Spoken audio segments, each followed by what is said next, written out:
Hey guys, welcome to Solo ReacTalk.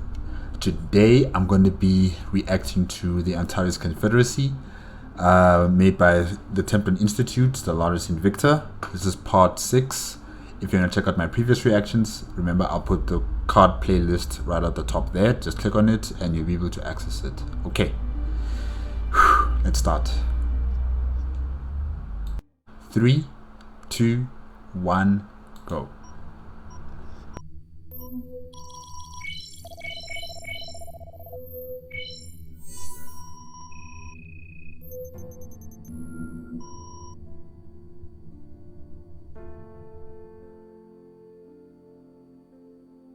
The first warships of the Antares Confederacy entered into the sovereign territory of the Skrek at precisely midnight, Sigalo time, on February 1st, 497.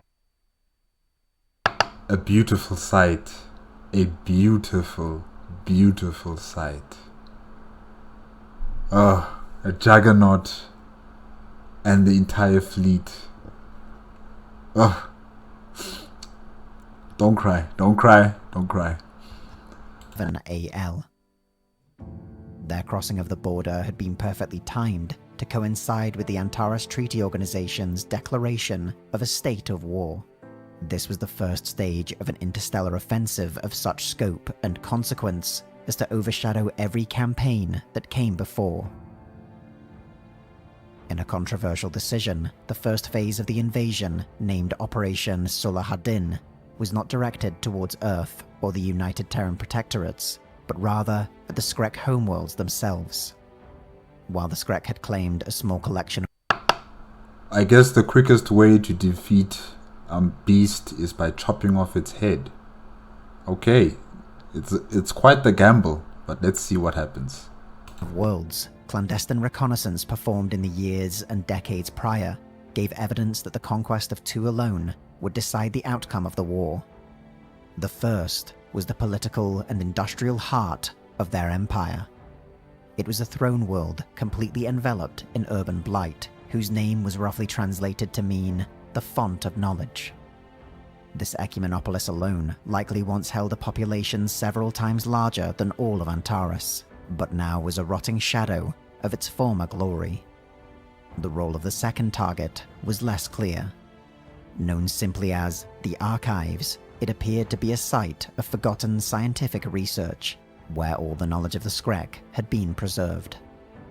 If these two worlds could be seized, it was estimated the Skrek, for all their power, would be forced to capitulate, and their hold over the United Terran Protectorates would be severed forever. Once this had been achieved, even partially, the second phase of the campaign, Operation Reyes, would redirect the Confederate Navy and Army into the heart of the Terran Protectorates themselves. Among the highest classified military secrets within Antares was the existence of a wormhole, a stable bridge linking together the Aldebaran system in the UTP with the Suhuri system in the Anthorian Republic. Confederate fleets could emerge undetected and within just a few short jumps of Earth itself. The scale of the campaign was such that the Intersar system, center of the Confederacy's military-industrial complex, had been almost wholly transformed into a single grand strategic center. From here, timetables and supply lines could be managed, and every effort made to secure victory. Yet, the greatest triumph had been won even before a state of war had been declared. Through every manner of political capital, the Antares Confederacy had secured for itself a place in the Galactic Council, head of the greater galactic community. While the Council had dismissed the notion of some sort of galaxy-wide peacekeeping mission, the status afforded to Antares had nevertheless garnered the support of several other galactic powers. The United Dar-Hesh Pact, an alliance of nations whose members had been ravaged by the Protectorates or the Skrek, together with the long-suffering Thymodian Republic, found common cause with Antares. No formal treaties were signed, but Antares would not go to war alone. The Skrek had assumed that Earth would be the first target, and when the Confederacy's fleets appeared within their territory, their own armadas were caught wildly out of position.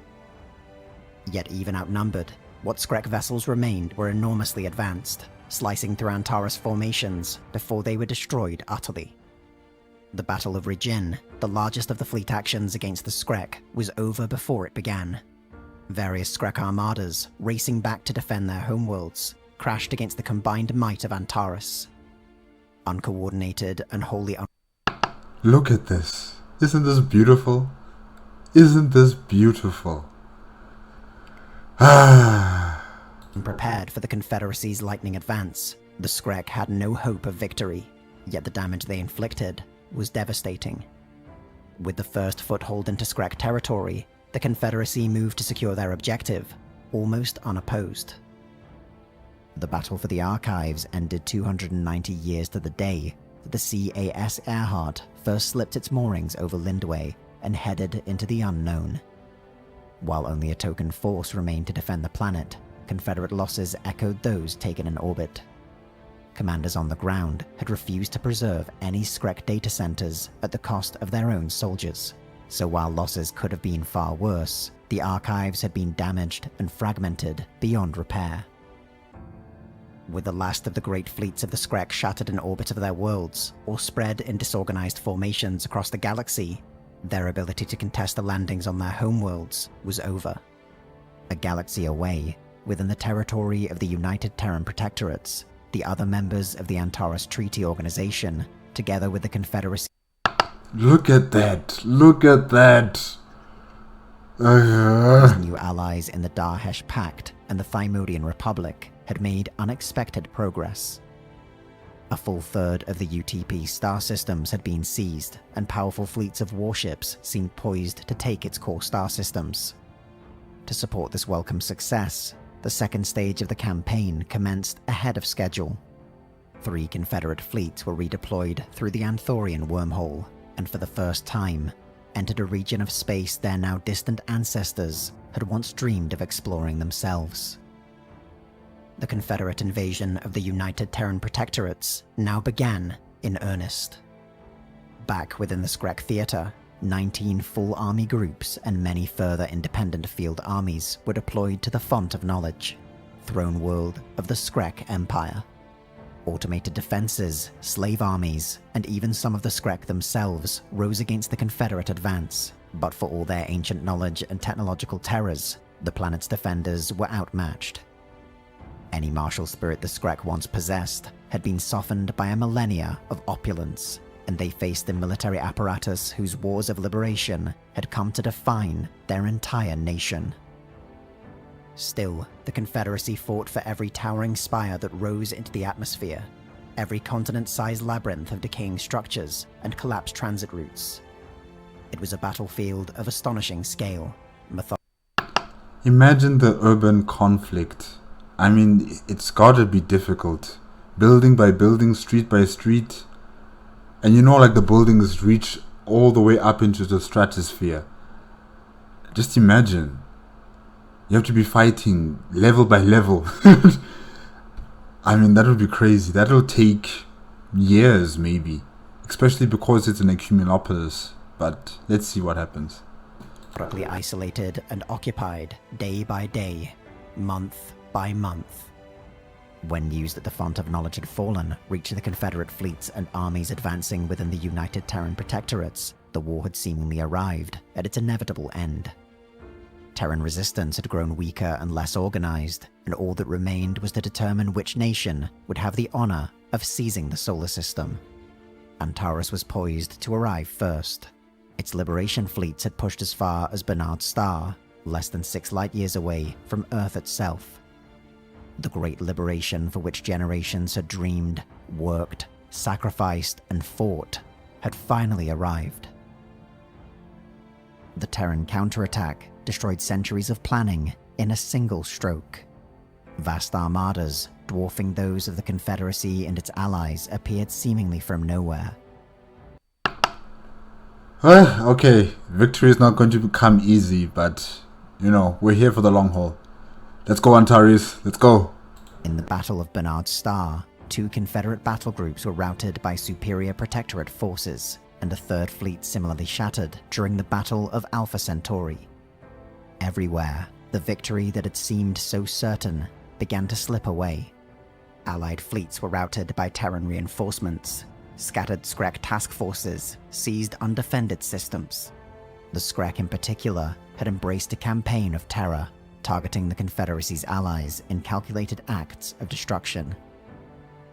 While the last remnants of their ancient armadas had little hope of meeting the Confederacy in a pitched fleet action, they were more than suited towards ravaging undefended worlds and trade routes.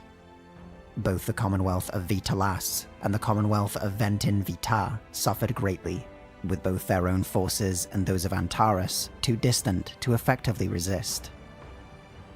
On December 20th, 501 AL, 4 years after the campaign began, the Confederate High Command ordered a complete withdrawal from Protectorate space. The Strategic Reserve was activated and every effort made to protect the Confederacy's allies. To abandon the liberation of Earth when its fleets had been so close was a heart-wrenching decision for both the highest generals and admirals within the Antares military and the billions of citizens who had long awaited a second reunification day. But there could be no honor in liberating Earth if it came at the cost of those the Confederacy had sworn to defend. The eruption of another terrible robotic uprising, this time against the Anthorian Republic, was a further devastating blow to the Confederacy's morale. With the worlds of its most powerful ally turned into battlegrounds and its people massacred, the Confederacy struggled to hold the line against the united Terran protectorates. Countless ships were lost in battles on both sides of the wormhole. Oh man. And I was so happy. I was so happy. Oh man.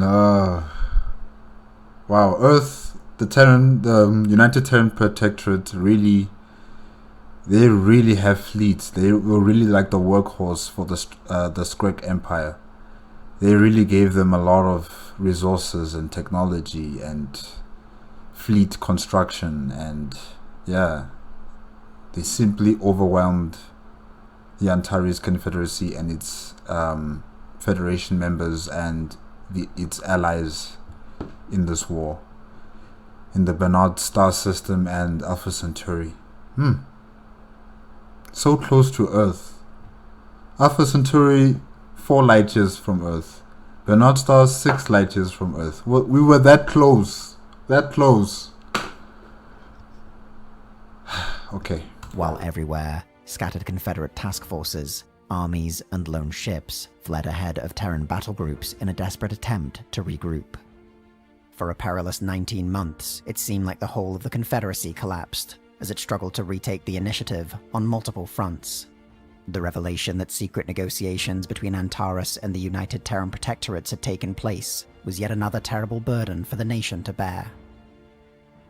The armistice was signed while the decisive battle between the Confederacy and the Protectorates still raged, a move that likely saved another of Antares' greatest fleets from annihilation. The worlds of the Skrek would be turned over to the Confederacy, and the last of the Skrek war criminals hunted down, but neither the Antares Treaty Organization nor its wartime allies would be granted any claim over Terran territory. It was not the end to the conflict they had imagined, but with the great effort needed not only to preserve its allies but integrate the vast domains of the Skrek, Antares was left with no other options. Within days of signing the treaty that fully ended the war between the Protectorates and the Confederacy, the Greater Terran Empire was proclaimed. In a single stroke, Antares had freed Earth from the hold of the Skrek, only to see it become the center of something even worse. Oh no. Oh no. Oh no. Antares intelligence would spend decades analyzing if that hadn't been the goal of the Protectorates all along. The terrible machine intelligence that had massacred great swaths of the Anthorian Republic was finally destroyed in 512 AL. That same year, the Greater Terran Empire unleashed a weapon of mass destruction, identical to that used by the Skrek, on a defenseless world within the neighboring Tavarite Republic. Antares was left in a state of shock, struggling to find purpose when their single great effort had only served to unleash a greater evil upon the galaxy. They did not win this war against the United Terran Protectorates. They had an armistice status quo deal with them, and the Shrek Empire was literally the master controlling the leash of this beast that they created, and that is the United Terran Protectorates. Now that that master is gone and the monster is free from that leash, it can do whatever it wants. So because the Antares Confederacy did not successively invade Earth and take over the government and transform it into a democratic state, we are here now. Probably Earth is still led by a military government of some sort, and yeah, they still have that Shrek Empire ethos around them, about domination, intimidation, constant war, and using weapons of mass destruction. So yeah, it's bad. The integration of the Skrek was in many ways a greater campaign than the invasion of their worlds. Unfathomably old, to have their ancient ruling caste, their traditions and society replaced by the Confederacy's occupation forces, created feelings of consternation or terror among their race that dwarfed any that had arisen across the rest of Antares. Slowly, however, those amenable to the Confederacy presented themselves to form a growing provisional government. With renewed stability came the opportunity to study the great vaults of knowledge that the Skrek had hoarded across the centuries and millennia. A legion of Antares scientists, engineers, and scholars poured over the archives of the Skrek. The greatest secrets of the universe were open to Antares, and the advancements they brought to the Confederacy helped soothe the relentless anguish and hatred that so many races felt towards that ancient fallen empire. With the knowledge secured from the Skrek, worlds across the Confederacy were transformed into paradises. Ancient foundries were repurposed to create new centers of industry and power, and plans were drawn and the foundations laid for an artificial world without any equal in the galaxy.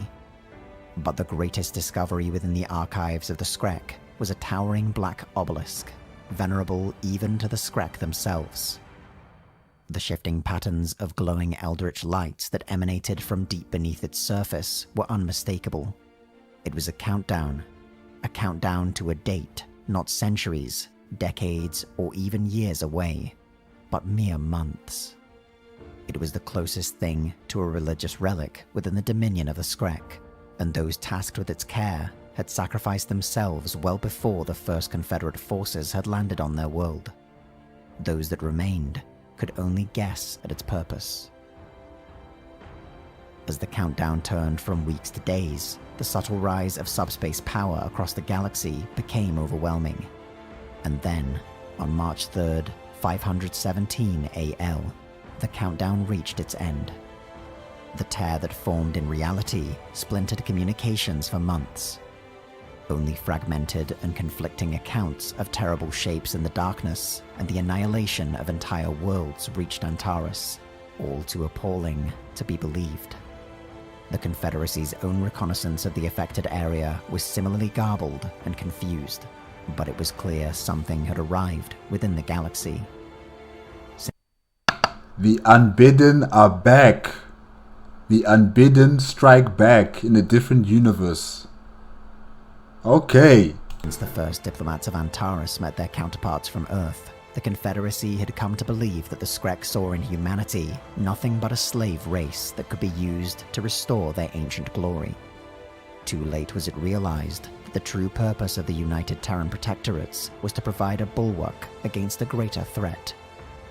No true translation could be produced from the Skrek warnings, only that their primeval foe had again arrived. Okay, so the humans of Earth were supposed to be the like a shield and a sword for the Skrek Empire to defeat the Unbidden. Yeah, but still, this doesn't justify what they created. It doesn't justify how they made humanity into their slaves. It still doesn't justify it. I mean, really, they could have just came to them with peaceful intentions from the very beginning, and explained to them what do they need from them in terms of support. Like, if we give you technology, we give you knowledge, please help us when that time comes, when our old enemies come to invade the galaxy, you know. And I'm sure Earth would agree. I mean, it's an elder race with superior technology and all this knowledge. So this notion of them saying that, you know, they were trying to prepare humanity for our great enemy and we needed them to be our perfect instrument against them, no matter the cost. I don't buy it. I don't buy it. One they named the Unbidden.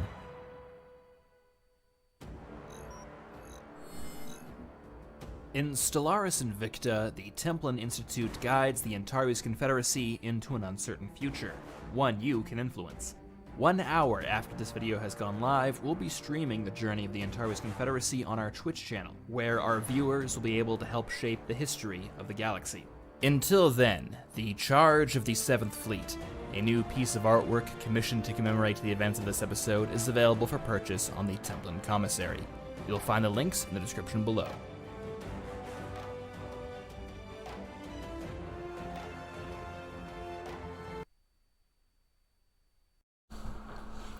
Well, guys, that's it for part 6 of the Antares Confederacy.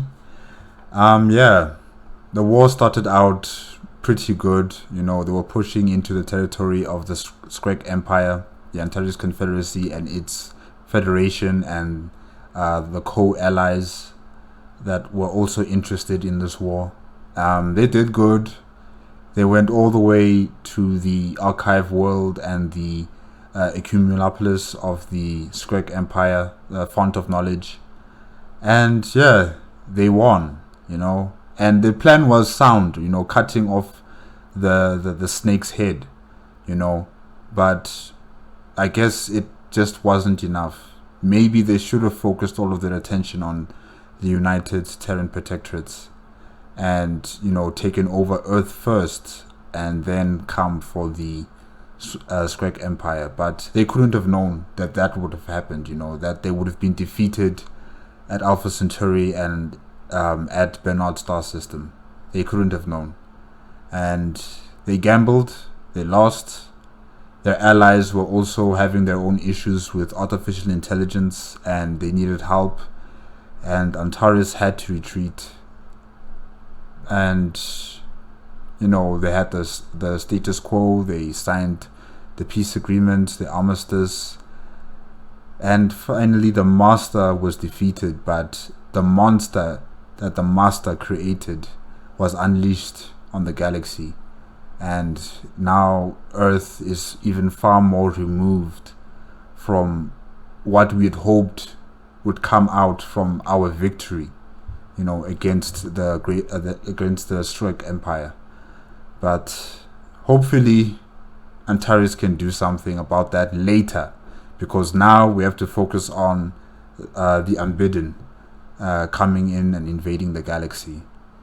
And maybe we're going to need the United Terran Protectorates. They call themselves what? The Greater Terran Protectorates.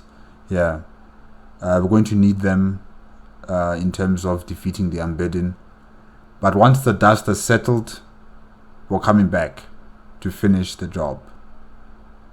Hopefully. I'm a bit disappointed. But okay. Guys, that's it. If you like the video, please give me a like, comment, and subscribe to my channel. Click on the notification bell if you want to be up to date with my latest videos. And I will see you next week. Okay? Bye-bye.